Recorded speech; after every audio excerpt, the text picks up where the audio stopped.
Hello and welcome. My name is Dave Guerra, and I'm glad you could join me today. Today we're going to talk about USB memory device policies and the hows and whys of setting one up for you or your organization. Today we're going to talk about the reasons to initiate a USB memory device policy, why your organization should initiate one, how to get ready should you decide to initiate one, the acceptable use policy, its implementation, and follow-up. Recently, the United States military enacted a policy of, controlling those universal flash drive devices. And this was due to malware, viruses that were getting loaded, the inability to check all personnel or all the personal universal flash devices. Some of them were popping up at pawn shops just outside of a lot of army bases, and they were loaded with a lot of critical mission essential information. And some actually appeared in some of the bazaars in Afghanistan and Iraq, loaded with confidential information. So, what the military did is they went ahead and banned them, and now they will issue their own universal flash drive. This will allow control over what is issued. The military will also know who will have access to the devices. This way, the military can regulate the content, and the military can act on any violation. So then the question is why should you or your organization initiate a policy on flash devices? Well, your organization can become a victim. Victim in that somebody from the outside or somebody from within your organization goes, plugs in their flash drive at home or someplace else and gets a piece of virus or malware onto the flash drive, and then they bring it back to work, and now your entire organization is infected. You become a victim. Now, the organization cannot control the content on the personal devices. That's another reason, especially if it's mixing personal information with emails from home or pictures of the kids or pictures of somebody else or something else. The organization cannot control what its information is there. So if it gets confiscated for some reason, lost, stolen, well, hey, now not only is their personal information taken, but so is your organization's confidential information. It's now gone missing. So the organization in that case cannot effectively address violations such as the loss of data. So you've decided to go ahead and initiate a USB device policy. Great. Now you got to get ready. First thing you do is you immediately ban all personal USB devices. It's just globally effective this date, effective the coming Friday. By close of business this coming Friday, there will no longer personal devices be allowed in the facility, on the property, at any of the remote locations. Anything dealing with the company's business will not, personal devices are not allowed. At this point, you should acquire your own flash devices because, again, there'll be some need for information to be portable. So, to make things easy, just do one standard across the board. Same make, same model, same size, same color, same capacity. Okay, now these prices are dropping faster than, they're just dropping. What normally would cost, what used to cost, $30, $40 now costs maybe $8, $9.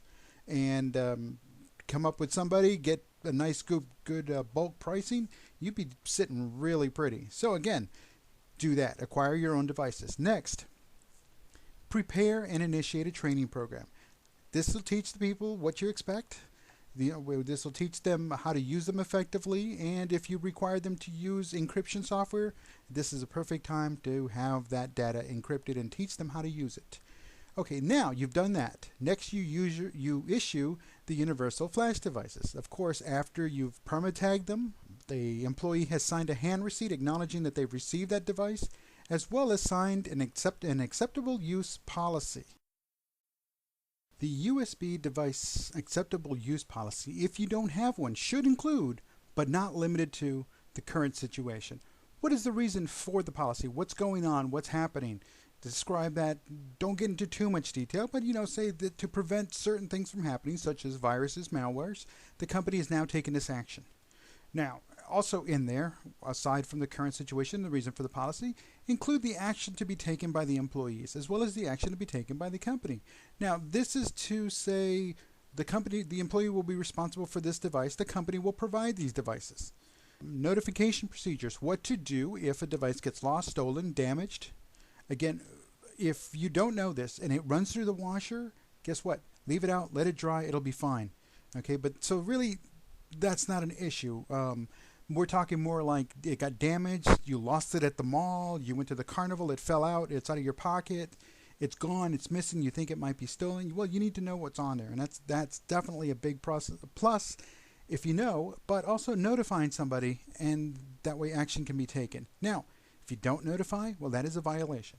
If you use it for personal reasons, that's a violation. So also be sure to include the action to be taken on the first violation and action to be taken on a second violation. And in some cases, depending on the nature of the content and the information, it could lead up to possibly termination. So again, be sure you're crystal clear when you're writing your acceptable use policy. Additionally, be sure you include the recurrence of training. You're going to train your staff once a year, twice a year.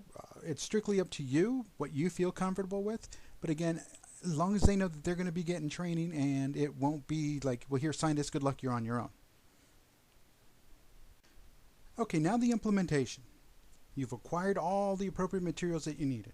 You've tagged or perma-tagged your devices. You've trained on how to properly use the device, how to properly use encryption software, what can and cannot be stored on the Universal Flash device, signed training records, signed acceptable use policy stating acknowledgement. Now you issue it to the employees. Critical.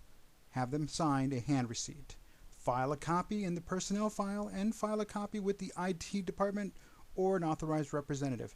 This ensures that everybody knows that everybody had one issued, that is supposed to get one issued.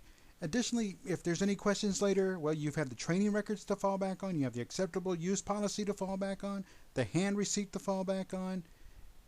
Really, there should be no problems if there is an issue that arises later on. Doing this now will save you a lot of heartache in the future.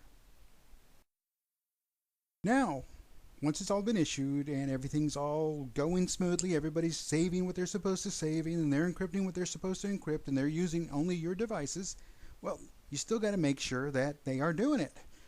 You know, you just can't just trust them. I mean, you have to a point, but again, realistically, you have to make sure you're the one that's responsible. It's your organization, it's your information. You're still responsible for it. So, periodic random inspections.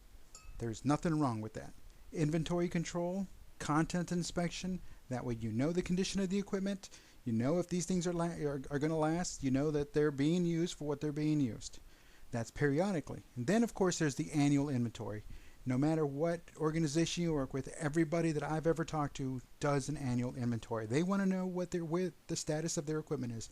They want to make sure that nothing's leaving their area without somebody knowing about it. So, again, inventory control, content inspection, and at the same time of the annual inventory, it's a great time to do an annual review or updating of the acceptable use policy. Of course, you know, new hires, they're going to be a little bit different because they're going to come on at a different time, but eventually anybody stays there long enough, it will all mesh, and you'll be annually reviewing those acceptable use policies.